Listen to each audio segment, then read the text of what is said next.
A graça e a paz do nosso Senhor Jesus Cristo, mais uma vez aqui com a nossa escola bíblica discipuladora da Igreja Batista. Que Deus abençoe a sua vida, que possamos continuar, falando daquilo que Deus tem para a nossa vida, para o nosso coração. Nós estamos estudando o livro Compromisso, onde estamos estudando sobre Apocalipse.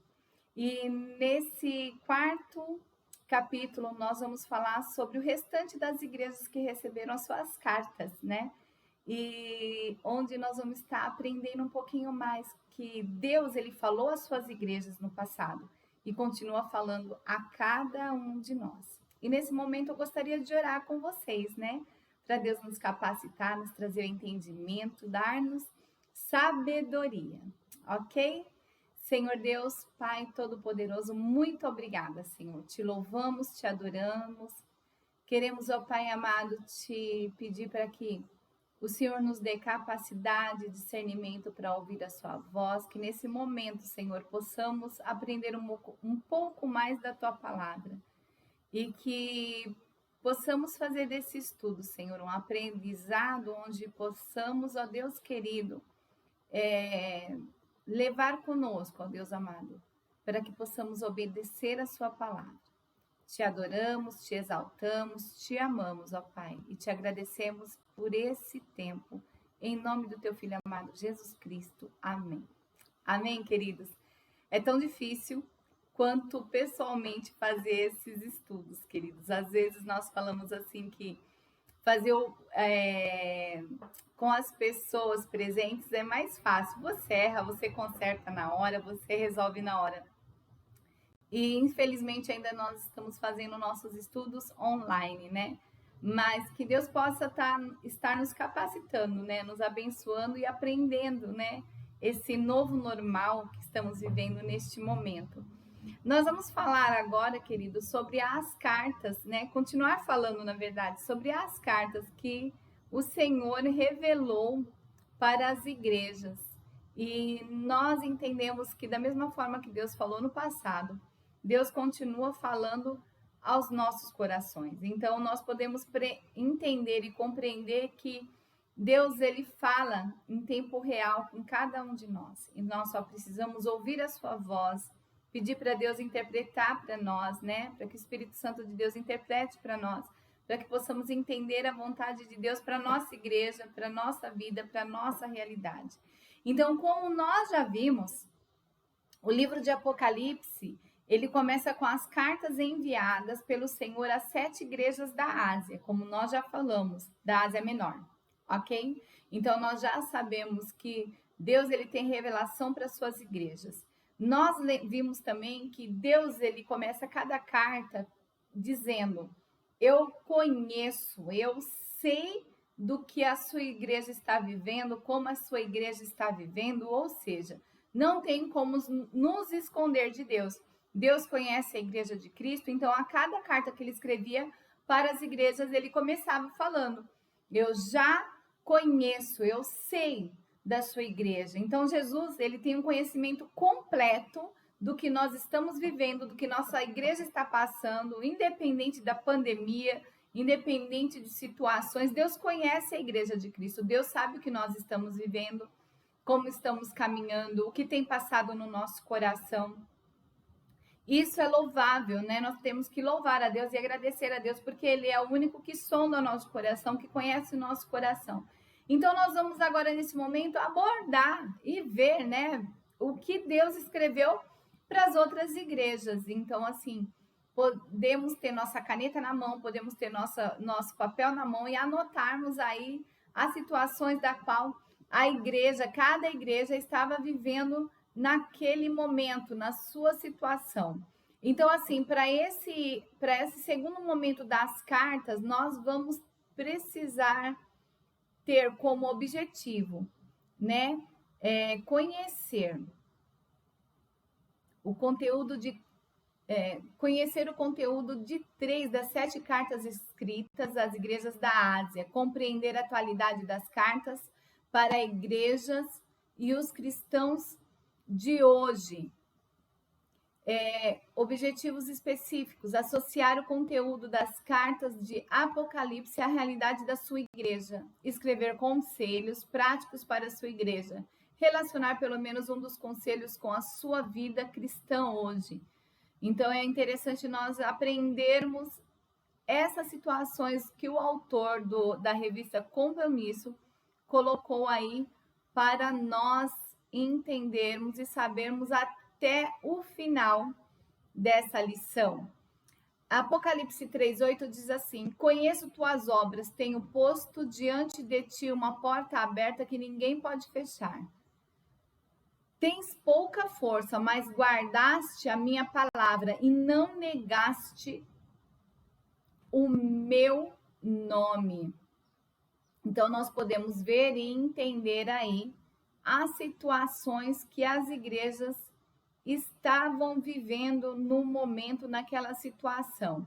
E nesse momento, eu gostaria já de começar com a igreja de Sardes, a carta à igreja de Sardes, que está lá em Apocalipse 3, do 1 ao 6. Eu espero, queridos, que vocês tenham lido, que vocês tenham tido curiosidade de estar lendo neste momento a palavra do Senhor para compreender o que nós vamos falar aqui neste momento.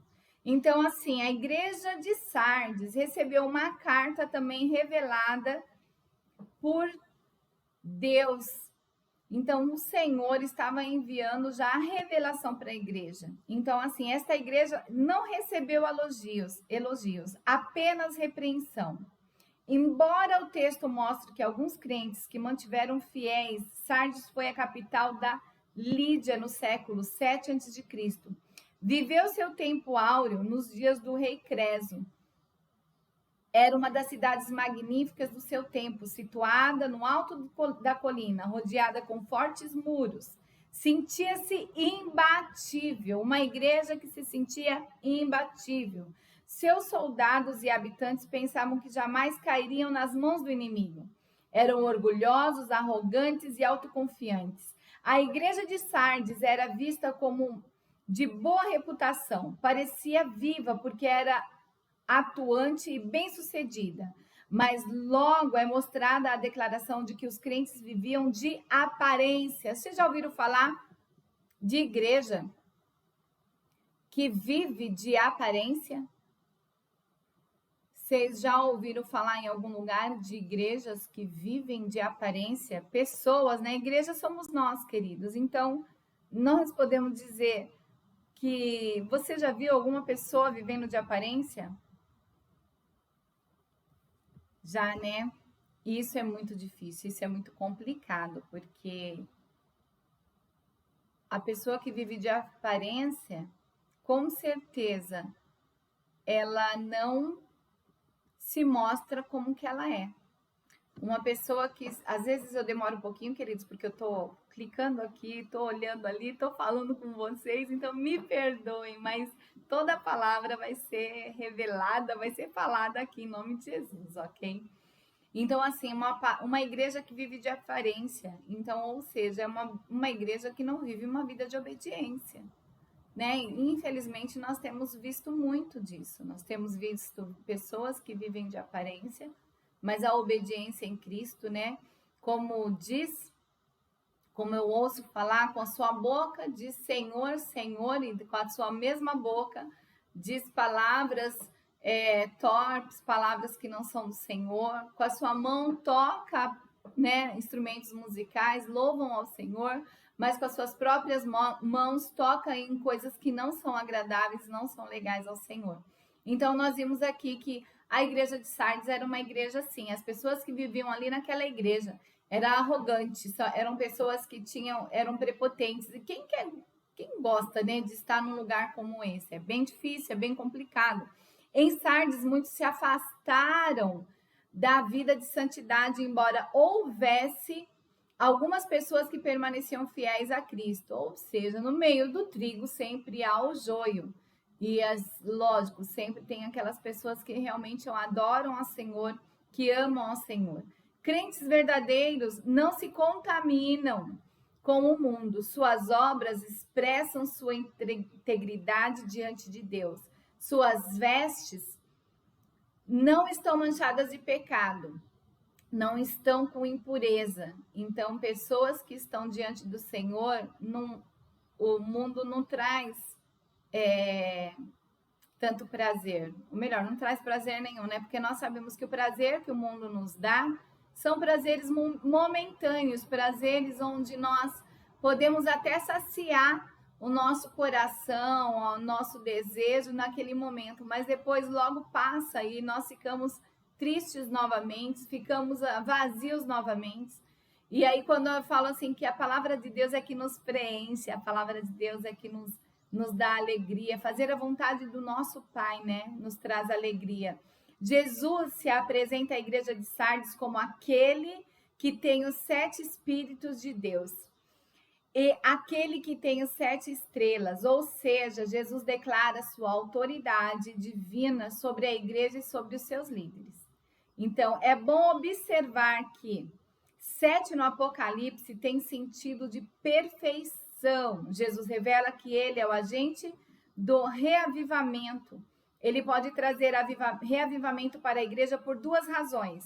Ele é o dono da igreja, em primeiro lugar, e ele tem as 7 estrelas em suas mãos, uma referência aos pastores da igreja, mas também significa que a igreja pertence a ele. Jesus controla a igreja, é ele quem reaviva a igreja por meio do Espírito. O problema de Sardes era a morte espiritual. Aquele povo já estavam com morte espiritual. Então, às vezes, nós falamos assim que a morte física, né, é muito ruim. É ruim, mas eu acredito que a morte espiritual também é péssimo. Porque imagina só, você viver por viver, porque o seu espírito já está morto, né? Você não tem noção do amor de Deus, do que Deus já fez na sua vida, do que Deus já pode fazer para a sua vida. Então, quando você não tem essa esperança, você não tem essa expectativa, você precisa prestar atenção, né? Porque Deus é a nossa esperança, é o Espírito Santo que traz isso no nosso coração.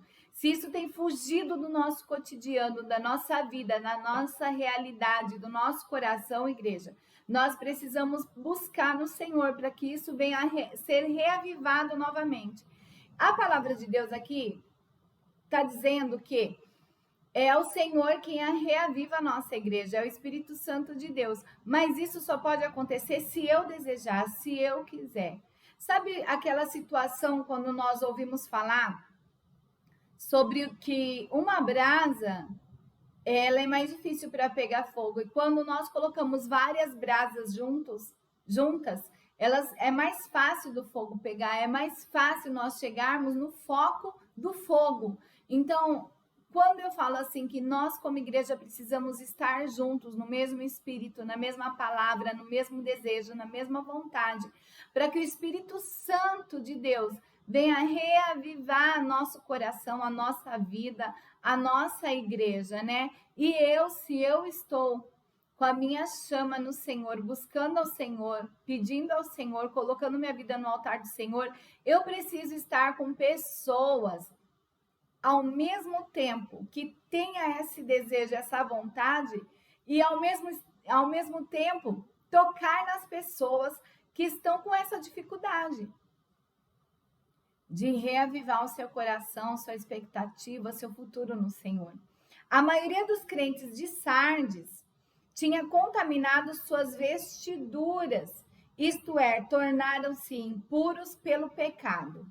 Sem a santificação, ninguém verá a Deus.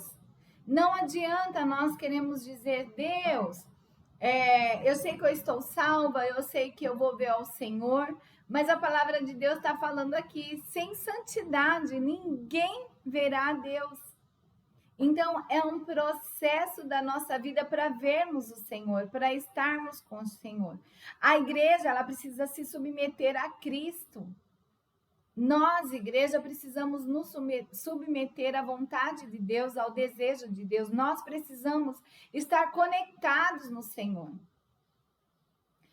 Eu ouço muitas pessoas falar, nesse tempo de pandemia, o que as pessoas menos querem é ir na igreja, né? Elas vão ao mercado porque precisam comer. Então precisa comprar comida para se alimentar.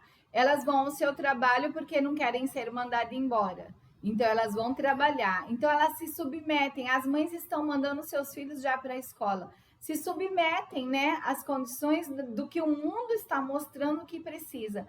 Por que não nós nos submetermos a estarmos também ouvindo da palavra de Deus presencial? Não, mas isso é muito perigoso, queridos. Eu sei que a tua igreja está tomando todos os cuidados possíveis e necessários. Eu sei que a sua igreja, a nossa, tem tomado esse cuidado. A nossa igreja tem todo o espaço preciso e necessário. A nossa igreja tem o álcool em gel, tem o tapete higiênico, tem a limpeza toda semana, tem a nossa limpeza nas igrejas. Então, assim, eu falo para você, a palavra de Deus, nós precisamos, como meu irmão, ele sempre tem falado no nosso pequeno grupo, né? A palavra de Deus, as pessoas têm falado assim, mas eu estou me alimentando pela internet, então eu estou me alimentando da palavra de Deus. E ele fala assim, então quando você está com fome, você então assiste o MasterChef? Você se alimenta ali da internet também? O seu físico? Então eu acho sensacional, achei sensacional a maneira de como ele abordou isso. E é verdade, é uma realidade, né? Nós precisamos estar em comunhão com os irmãos, queridos. Como é gostoso. E eu tenho percebido assim, algumas pessoas estão bem distantes da igreja e também do Senhor. Por mais que essas pessoas tenham falado, não, eu não tenho deixado a Deus, eu não tenho deixado o Senhor. Gente, nós precisamos tomar cuidado. Nós precisamos sim estarmos perto como igreja de Cristo, né? Eu sei muito bem que aquele que conhece a palavra do Senhor, ele vai desejar estar no meio dos seus, né? Com a igreja de Cristo. Eu queria dizer para você que para você voltar à igreja, para você voltar a ouvir a palavra, eu quero deixar uma palavra de ânimo no seu coração. Eu sei que você é daqueles que o Senhor tem buscado, que o Senhor tem falado ao seu coração, então eu gostaria de falar para você, de pedir para você, não deixe, né, de estar participando da sua igreja, não deixe de estar buscando a palavra de Deus como igreja. E aí, queridos, olha só. O que você escreveria como um conselho para a sua igreja? Com base no conselho dado à igreja de Sardes, né? Para que ela reavive seu coração, busque ao Senhor. O que você, então, poderia estar falando para a sua igreja como um conselho? Gente, como é bom a gente poder falar daquilo que a gente deseja para a nossa igreja. Se você não pode escrever, fale com Deus, peça ao Senhor, ore ao Senhor. Se existe alguma dificuldade para a tua igreja, Deus pode mudar tudo isso. Deus pode transformar tudo isso. E agora nós vamos falar sobre a carta à igreja de Filadélfia, que está lá em Apocalipse 3, de 7 a 13. Então, ali nessa igreja, o Senhor também fala. É uma igreja que agradou ao Senhor, embora tivesse pouca força, isto é, fosse pequena, com poucos recursos e com pouca influência. Apesar das limitações materiais, havia se mostrado forte. Filadélfia era a mais jovem das 7 cidades. Segundo estudos, foi fundada por colonos provenientes de Pérgamo, sobre o reinado de Átalo II, nos anos 159 a 139 antes de Cristo. Situada estrategicamente, era a principal rota do correio imperial de Roma para o Oriente. A cidade era chamada a Porta do Oriente. A igreja de Filadélfia agradou ao Senhor. O Senhor revela que na igreja o relacionamento prioritário era entre ele e sua igreja. A igreja deu testemunho dessa relação espiritual que fez ser conhecida por sua obra missionária. Jesus se apresentou à igreja como 3 títulos: aquele que é santo, aquele que é verdadeiro, aquele que tem a chave de Davi. ou seja, significa que, tendo a chave de Davi, ele tem o controle de tudo. E para esse tipo de igreja, Jesus coloca a porta aberta, que é a garantia de relacionamento e comunhão com o Senhor, e é também o símbolo da entrada do reino do céu. Além disso, Jesus afirma no texto que os inimigos do reino saberão do amor de Jesus pela igreja. A igreja recebeu a promessa de ser coluna no templo do meu Deus. A igreja, o nome de Deus, o nome da cidade do meu Deus e um novo nome. Jesus tem a chave de Davi, a chave da salvação e da evangelização. Ninguém pode entrar quando ele fecha, isto é, Cristo é quem tem a chave e abre a porta. E se a porta é símbolo da oportunidade da igreja, a chave é o símbolo da autoridade de Cristo. Aqui, então, a gente já vê uma posição, uma situação totalmente contrária do que nós vimos da igreja de Sardes, onde a igreja de Sardes era uma igreja desobediente, uma igreja prepotente, uma igreja que não andava segundo a obediência e o conhecimento da palavra de Deus. A gente já olha uma carta maravilhosa entregue a Filadélfia, Deus falando assim para eles: olha, eu conheço vocês, eu sei o trabalho que vocês têm tido, eu sei como vocês têm vivido, eu sei como vocês têm andado, eu sei que a força de vocês é menor, porque vocês são em poucos, mas eu sei que vocês caminham, que vocês não param nunca, que vocês dão continuidade ao trabalho do Senhor. Então a gente pode olhar aí para duas cartas, sendo para igrejas, mas sendo também elas totalmente diferente uma pela outra. Então a gente pode também escrever aí, né?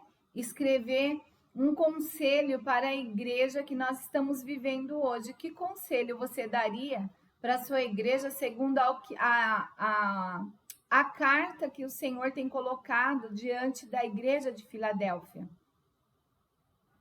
Como que vocês estão vendo a sua igreja diante disso daí? Agora nós vamos para outra igreja, para outra carta enviada. Para outra carta sendo enviada. A igreja de Laodiceia. A gente começa também a ver assim que o Senhor ele teve o cuidado, né, para estar enviando suas cartas. E lá em Apocalipse 3, de 14 a 22, esta igreja não recebeu um elogio sequer.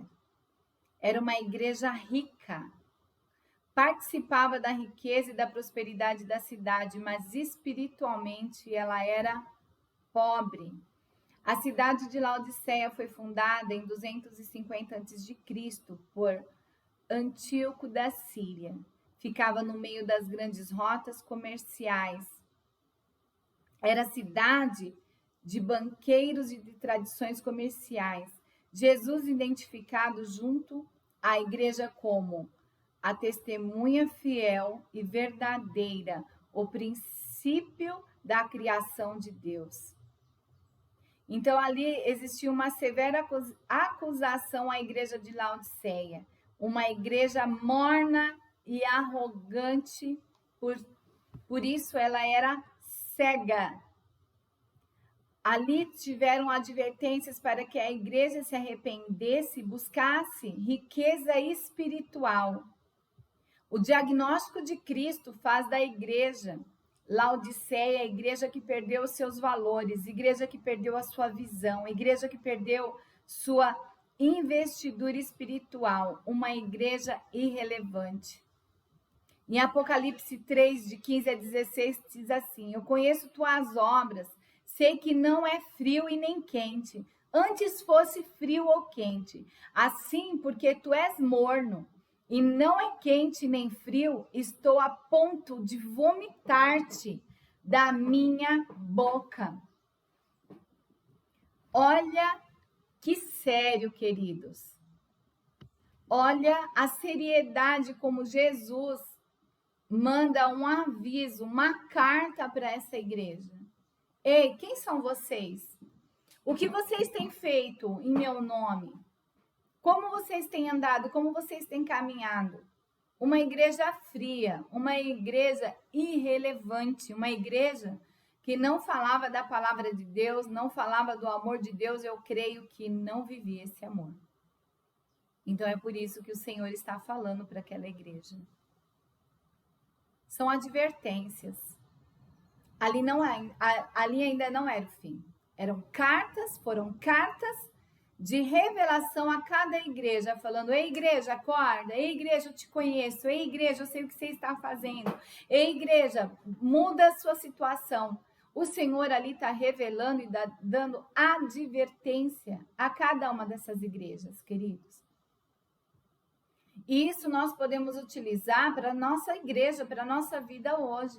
Quem somos nós? O que nós estamos fazendo? Nós estamos sendo relevantes onde nós andamos, onde nós caminhamos, onde nós estamos, o que nós estamos fazendo?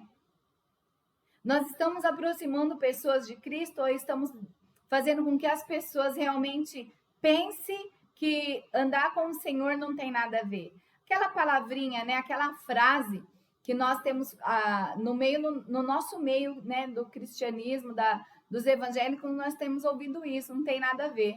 Fazer isso não tem nada a ver. Precisamos tomar muito cuidado com essa frase. Eu tenho certeza que essa frase não é nossa.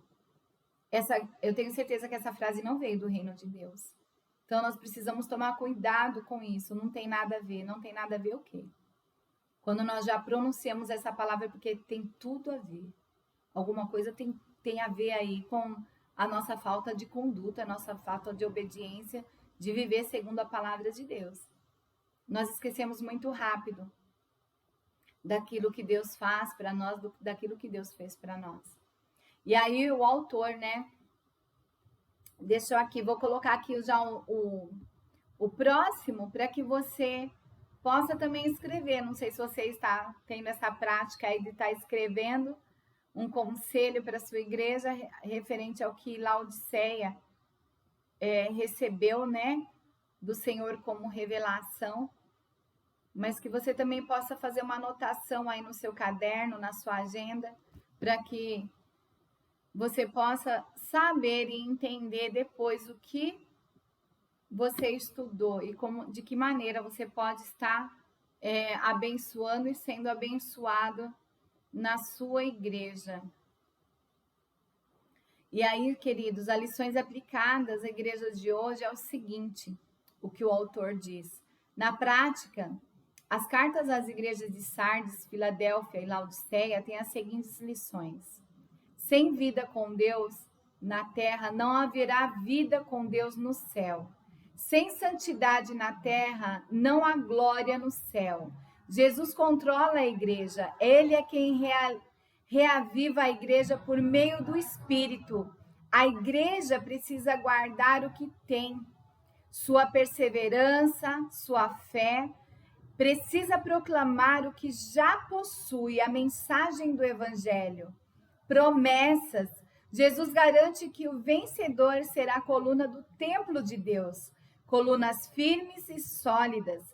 Aqui, os terremotos das circunstâncias terrenas podem até tentar abalar a igreja, mas quando ela é perseverante, será transformada em coluna inabalável no céu. Jesus promete que o vencedor terá gravado em sua vida um novo nome.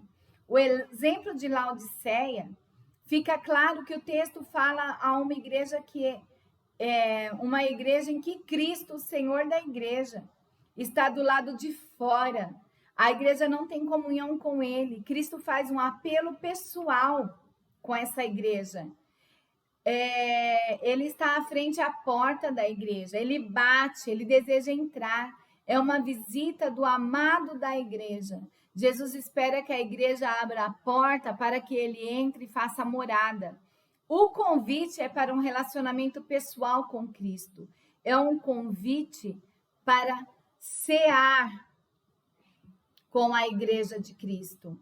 Queridos, nós temos visto nessas cartas, que Cristo, ele fala à igreja, ele adverte a igreja, ele fala: ei, eu estou aqui, eu sou tua esperança, eu desejo que você abra a porta, né? E aí nós fazemos o quê com essa declaração? O que nós estamos vivendo? O que nós estamos fazendo com a declaração, com esse desejo que Deus tem para as nossas vidas, né? No nosso coração e na nossa vida. Então, assim, a advertência final em todas as cartas, olha só o que diz: quem tem ouvidos, ouça o que o Espírito diz às igrejas. É importante notar que as 7 cartas sempre terminou com essa expressão, como nós já falamos. Quem tem ouvido, ouça o que o Espírito diz à igreja. Mas vale uma pergunta: quem é o Espírito que diz as mensagens? A princípio, quando estudamos Apocalipse, não é preciso fazer muito esforço para entendermos que o Espírito é a terceira pessoa da Trindade.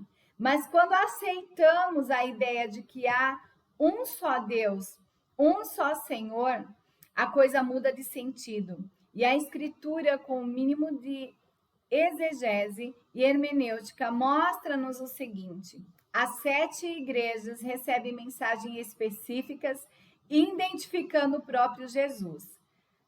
E aí eu gostaria que você pudesse estar lendo alguns textos bíblicos lá em Efésios 2:1.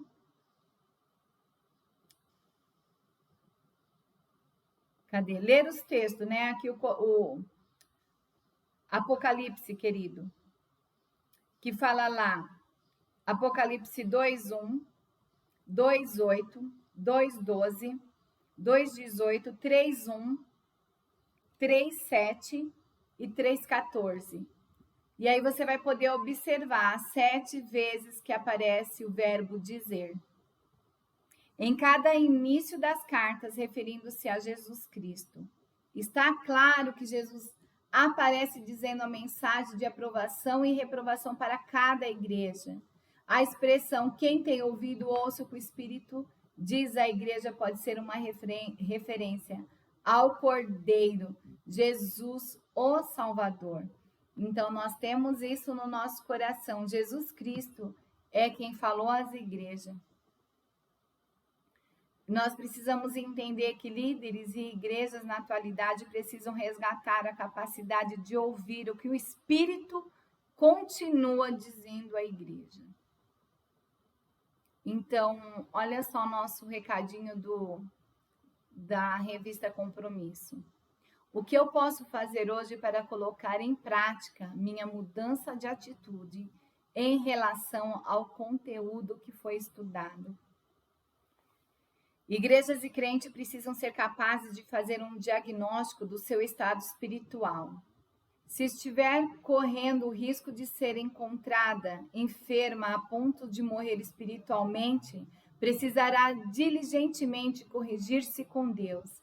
A igreja precisa refletir sobre as oportunidades que devem ser potencializadas para que os crentes possam se dispor a servir ao Senhor.